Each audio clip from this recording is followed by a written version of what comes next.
السلام علیکم ورحمۃ اللہ وبرکاتہ۔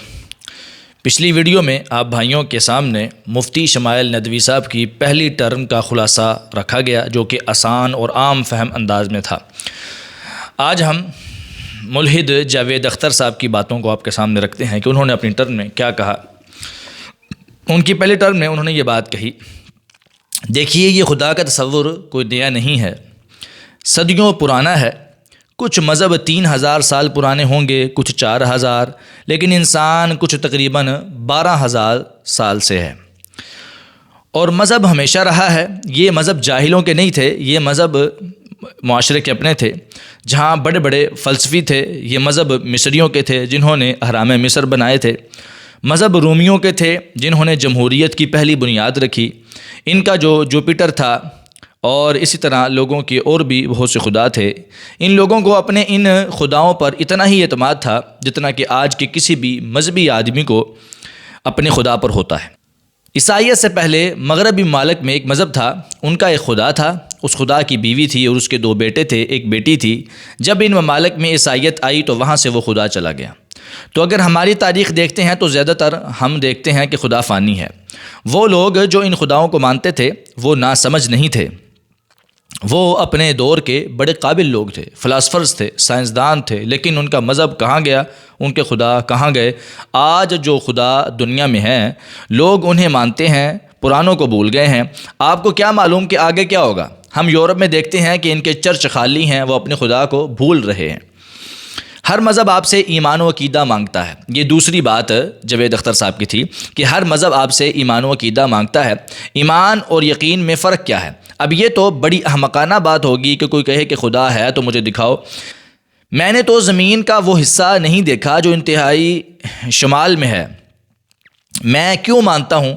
میں اس لیے مانتا ہوں کہ دنیا گول ہے تو ظاہر ہے کہ اس کا کوئی اوپر والا حصہ بھی ہوگا۔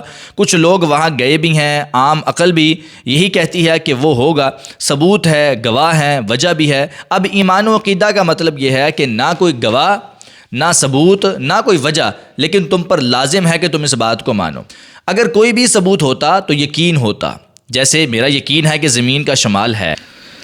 پھر پاگل پن کیا ہے اگر یہ پاگل پن نہیں ہے تو؟ اب آپ کیوں کہہ رہے ہیں کہ یہ کائنات کس نے بنائی؟ کمال ہے یہ کہ آپ نے بتایا کہ ہم ایک جزیرے پر گئے اور یہ گیند دیکھی۔ آپ نے یہ نہیں کہا کہ جزیرہ کس نے بنایا۔ آپ کے ذہن میں گیند کا سوال تو آ گیا کہ کس نے بنایا، جزیرے کا سوال کیوں نہیں آیا آپ کے ذہن میں؟ آپ کو صرف گیند پر حیرت ہوئی۔ میرا ماننا یہ ہے کہ یہ ہمیشہ سے ہے، جیسے ستارے، چاند وغیرہ، اسی طرح وہ بھی ہمیشہ سے ہے۔ میری پیدائش کیسی ہوئی؟ کیا میری پیدائش ایک منصوبے کے تحت ہوئی یا ایک منی کا قطرہ تھا جو کسی انڈے سے چپک گیا؟ میری پیدائش اتفاقی ہے، اور قدرت کا انصاف سے کوئی تعلق ہی نہیں ہے۔ انصاف ایک انسانوں کا بنایا ہوا نظریہ ہے، قدرت میں کوئی انصاف نہیں ہے۔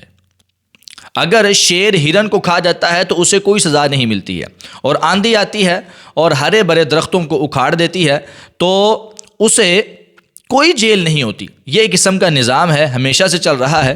جو آپ سے کہتا ہے کہ میں آپ کو انصاف دوں گا، وہ انسانی ذہن کی پیداوار ہے، وہ قدرتی ہے ہی نہیں، اور آپ وعدہ کر رہے ہیں کہ تمہیں مرنے کے بعد انصاف ملے گا۔ مذہب اگر ایمان مانگنے کے بعد سوال سے روکتے ہیں تو اس کا مطلب ہے کہ ان کے پاس کوئی جواب نہیں ہے۔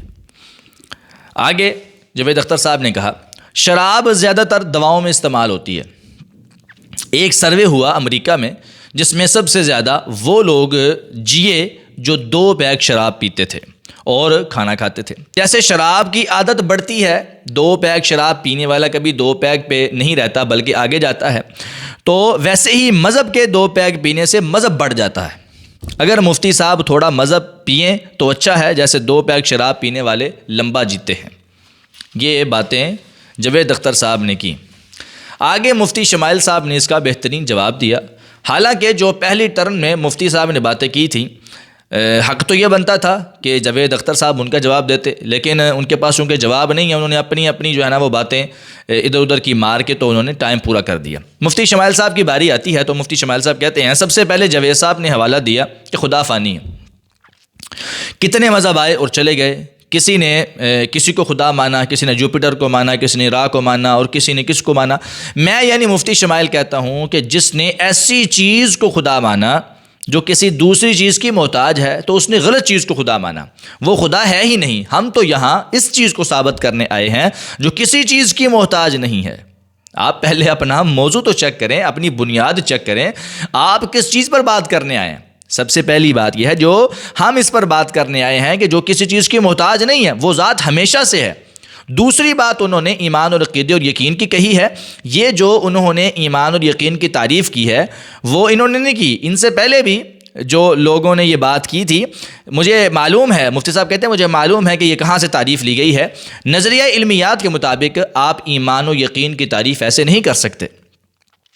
ایمان و یقین صحیح بھی ہوتا ہے اور غلط بھی ہوتا ہے۔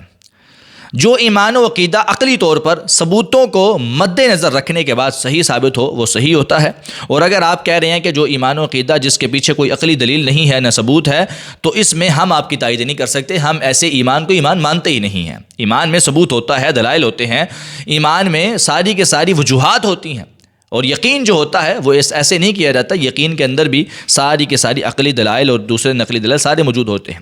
تیسری چیز انہوں نے کہی کہ ایمان و عقیدہ پاگل پن نہیں، تو پھر اور کیا ہے؟ میں یعنی مفتی شمائل کہتا ہوں کہ پاگل پن ملحدوں کا نظریہ ہے۔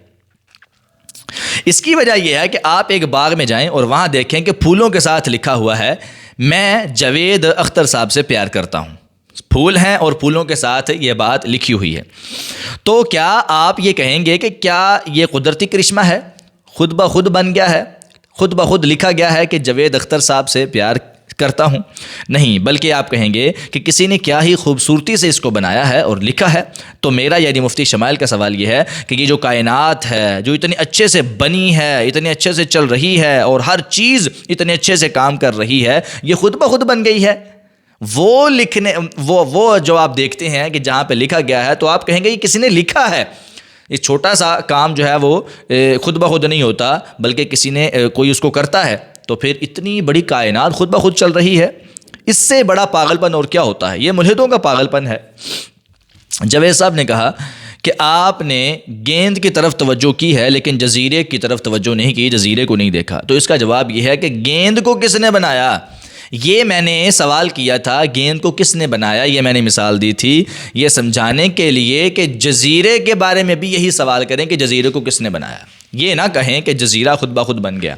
جس طرح کہ گیند بھی کسی کا محتاج ہے اسی طرح جزیرہ بھی محتاج ہے۔ یعنی بات یہ ہے کہ اگر گیند بھی بننے میں کسی کا محتاج اور جزیرہ بھی بننے میں کسی کا محتاج تو اس سے یہ بات واضح طور پہ پتہ چل جاتی ہے کہ یہ دونوں چیزیں ثابت کرتی ہیں کہ کائنات میں کوئی ایسی ذات ہے جو کسی کے محتاج نہیں ہے بلکہ یہ چیزیں اس کی محتاج۔ پھر انہوں نے کہا کہ قدرت میں انصاف نہیں ہے۔ ہم بناتے ہیں اخلاقیات کے قانون، جیسے ٹریفک قوانین انسانوں نے خود بنائے، خدا نے نہیں کہا۔ اسے کہتے ہیں غلط موازنہ کرنا، جو کہ ایسی بات ہے جو کہ بظاہر ٹھیک لگتی ہے مگر اصل میں غلط ہے۔ آپ نے مثال دی ڈرائیونگ کی، ٹریفک کی، جو کہ ایسی اخلاقیات ہیں جن میں کچھ لوگ متفق ہوں گے اور کچھ اسے غلط مانگتے ہوں گے، اس لیے آپ ایسی مثال کو انصاف پر فٹ نہیں کر سکتے، جو کہ ایسی اخلاقیات میں سے ہے جن پر سب متفق ہوتے ہیں۔ اگر آپ یہ کہتے ہیں کہ قدرت میں انصاف نہیں ہے تو قدرت کو قدرت رہنے دیں، پھر کیوں ہم انصاف لانے کے لیے اتنی کوششیں کر رہے ہیں؟ یہ تو غیر معقول سی بات ہے۔ اور بہت سی چیزیں ایسی ہیں جو کسی جگہ لوگ اور انسانوں کے سیاق و سباق کے مطابق صحیح اور غلط ہوتی ہیں، لیکن جو حقیقی اخلاقیات ہیں جس میں انصاف بھی ہے، اگر آپ کہتے ہیں کہ انصاف حقیقی اخلاقیات میں سے نہیں ہے تو میرا یعنی مفتی شمائل کا آپ سے سوال یہ ہے کہ اگر کچھ لوگ ظلم کو صحیح قرار دے دیں تو کیا آپ ظلم کو جائز سمجھ لیں گے؟ تو کیا آپ ظلم کو جائز قرار دے دیں گے؟ پھر انہوں نے کہا کہ اگر تھوڑی سی شراب پی لیں تو آدمی اتنے میں نہیں رہتا مگر بڑھ جاتا ہے، مزید اس کا جو ہے نا وہ شراب کا مطالبہ کرتا ہے، تو یہی معاملہ مذہب کا ہے۔ میں یعنی مفتی شمائل کہتا ہوں کہ یہی مثال آپ ملحدین پر بھی فٹ ہوتی ہے، ملحدین پر بھی یہ مثال فٹ کر لیں۔ اگر آپ ملحد اپنے الحاد میں بڑھتے جائیں تو وہ بڑھ کے زیادہ ہو کے نارتھ کوریا بنے گا، اور وہ آپ کا ایک بہترین ملک ہے جس میں ملحدین رہتے ہیں۔ یعنی ملحد اگر الحاد میں بڑھتے جائیں تو نارتھ کوریا بن جاتا ہے۔ جس طرح آپ جو ہے وہ مثال دے رہے ہیں مذہب کی، یہ مثال تو آپ پر فٹ ہوتی ہے۔ تو اس طرح کی باتیں مفتی صاحب نے بہترین انداز میں ان کو جواب دیے۔